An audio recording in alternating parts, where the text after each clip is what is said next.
Hi hello friends, ಎಲ್ಲರಿಗೂ ನಮಸ್ಕಾರ. ಇವತ್ತು ನಿಮ್ಗೊಂದು ಟಿಪ್ಸ್ ಹೇಳೋಣ ಅಂತ ಬಂದಿದ್ದೀನಿ. ಇದೆಷ್ಟು ಜನಕ್ಕೆ ಗೊತ್ತೋ ಗೊತ್ತಿಲ್ವೋ ಗೊತ್ತಿಲ್ಲ. ಆದರೆ ಏನು ಅಂದರೆ ಬಾಣಸಂಡಿಗೆನ ಕ್ಲೀನ್ ಮಾಡಬೇಕಿದ್ರೆ ನಾವು ಡೈರೆಕ್ಟಾಗಿ ನೀರು ಹಾಕಿ ಸೋಪ್ ಹಾಕಿ ನೀಟಾಗಿ ಉಜ್ಜುತ್ತೀವಿ. ಆದರೆ ಮಧ್ಯ ಅದ್ರದ್ದು ರಗ್ಗದಾಗಿರ್ಬೋದು, ಕೂದಲುದು ಕೊಳೆ ಎಲ್ಲ ಹಾಗೇ ಇರುತ್ತೆ, ನೀಟಾಗಿ ಬರೋದಿಲ್ಲ, ಎಣ್ಣೆ ಜಿಡ್ಡಾಗತ್ತೆ. ಬಟ್ ಈ ಟಿಪ್ಸ್ನ ನೀವು ಫಾಲೋ ಮಾಡೋದ್ರಿಂದ ಖಂಡಿತವಾಗ್ಲೂ ನೀಟಾಗಿ ಆಗುತ್ತೆ ಒಂದೇ ವಾಶಲ್ಲಿ. ಯಾಕೆ ಅಂತ ಅಂದರೆ ಪೌಡರು ಎಣ್ಣೆ ಅಂಶ ಹೀರ್ಕೊಳ್ಳುತ್ತೆ. ನಿಮ್ಮಲ್ಲಿರುವ ಪೌಡರು, ಪಾಂಡ್ಸ್ ಪೌಡ್ರ್ ಯಾವುದಾದ್ರೂ ಆಗಿರಬಹುದು.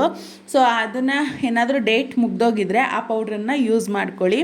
ಬಾಚಣಿಗೆ ಮೇಲೆ ಪೌಡ್ರ್ ಹಾಕಿ ಬ್ರಷಿಂದ ನೀಟಾಗಿ ಅದನ್ನು ಈ ಥರ ಉಜ್ಜೋದ್ರಿಂದ ಅದರಲ್ಲಿರುವ ಎಣ್ಣೆ ಅಂಶ ಹಾಗೆ ಒಂದು ಸಣ್ಣ ಸಣ್ಣದು ಧೂಳು ಕಣಗಳೆಲ್ಲ ನೀಟಾಗಿ ಬಂದ್ಬಿಡುತ್ತೆ ಒಂದೇ ವಾಶ್ಗೆ. ಮಧ್ಯ ಕೂದಲೆಲ್ಲ ಸಿಗಾಕೊಂಡಿದ್ರೆ ಜಿಡ್ಡು ಥರ.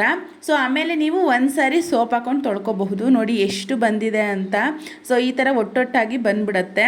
ಅದಾದಮೇಲೆ ನೀವು ಒಂದು ಸಾರಿ ಸೋಪ್ ಹಾಕಿ ನೀಟಾಗಿ ಉಜ್ಕೊಬಿಟ್ರೆ ಖಂಡಿತವಾಗ್ಲೂ ಜಿಡ್ಡು ಇರೋದಿಲ್ಲ.